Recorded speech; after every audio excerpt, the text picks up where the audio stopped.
Muscle power is defined as your muscle's ability to exert a maximum amount of force in as little time as possible, and it also includes jumping and acceleration exercises. Now in today's video I want to give you the specifications for power training and also show you some cool exercises that you can do that I believe works best for runners, just like I did in my previous video on strength training.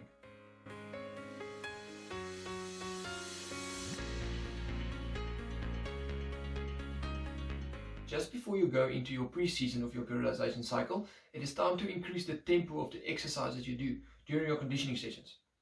Now, this is done after you've completed a solid base of strength training in your off-season, of course. Now, this means you have to start to work on your muscle power, and with that, increase the contraction speed of your muscles.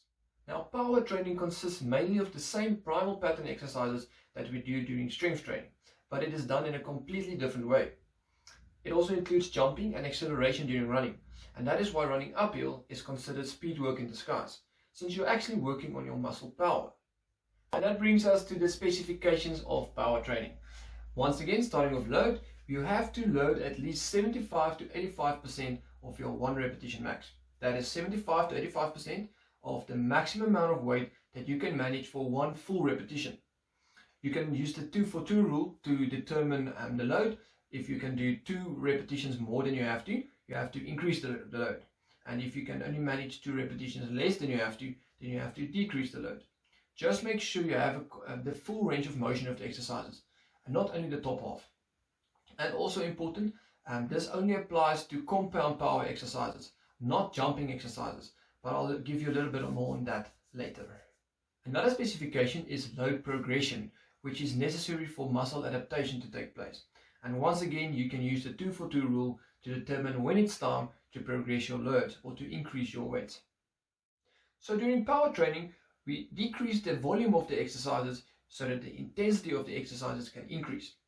Therefore, we only do 6 repetitions of each exercise. We will repeat them 3 to 5 sets and then 3 to 5 minutes recovery between exercises. That's 6 repetitions, 3 to 5 sets, 3 to 5 minutes recovery between exercises. Another specification is the timing of the exercises, and during strength training we use a 4-2-2 tempo, meaning 4 seconds down against gravity, 2 seconds hold, and then 2 seconds back up towards the starting position.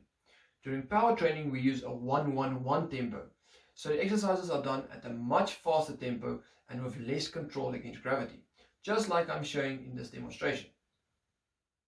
In your power training program, you can also incorporate some nice own body weight jumping exercises. This is not the same as plyometric training, but that's a discussion for another video.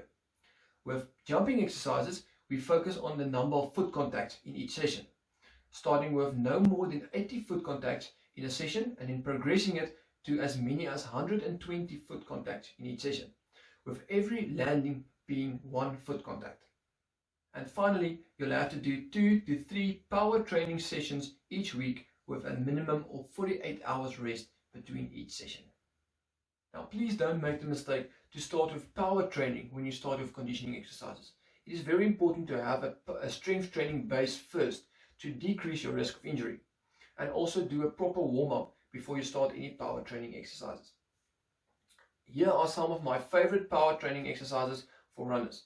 They include primal based compound exercises as well as some own body weight jumping exercises. Enjoy! The first exercise is called an athletic power squat.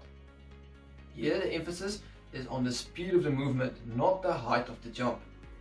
Very important to try to absorb the impact of the landing by bending your knee as you hit the ground. Try to land as soft as possible. Also try to stick your landing by maintaining your balance and posture before you start the next repetition. Remember all the pointers that I gave you in my strength video, like keeping your knee behind your toe and so on. Loading is important during this exercise, and also remember your 1-1-1 tempo. The second exercise is called a lunge jerk. Once again, you should focus on the speed of the movement. This is also a loaded exercise, so just remember to adjust the weight you use to the difficulty of the exercise. You can use any type of a dumbbell or kettlebell, or any weight you can manage with one hand. it is important to land with both feet at the same time, with equal weight distribution between your 2 feet. The one thing that makes this my favorite exercise is the amount of control and stability you need to perfect your technique. Stick and control your end position before moving back to the start position for your next repetition. Here we have a single leg deadlift. It's another loading exercise, and this one without any impact since there is no jumping involved. The tempo and the load of the exercise is the most important part. Also try to keep the weight as close to your body as possible during the whole movement. A barbell works best, but you can also use a hex bar or any 2 loose weights that you have. And then we have single leg hurdle jumps. In this case, you do not need to add additional load. Your body weight is sufficient because unlike most other exercises, here the emphasis lies in the height of the jump. You can progress this exercise by increasing the height of the hurdles. Now, since this is not a plyometric training, you should stick your landing after every jump.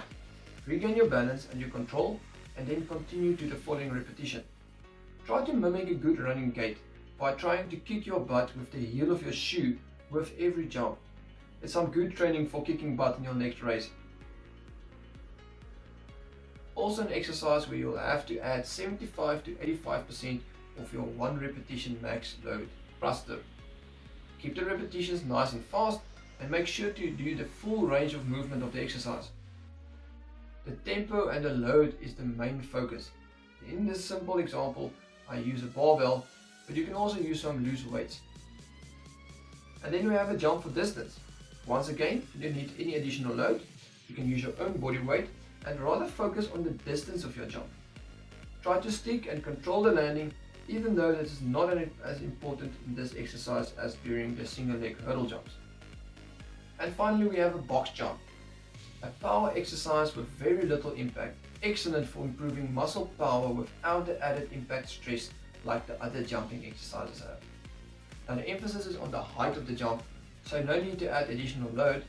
You can also progress the exercise by increasing the height of the bench. Just mind your shins. Once your muscles get tired, the exercise can become a bit risky. You will notice that most of these exercises are done unilaterally. That is because running is a single leg sport and it makes it more specific for runners. I hope that these exercises and tips will help you to improve your muscle power and have you running new personal best times in the next competition season. Let me know in the comments below if you have any questions. Happy running!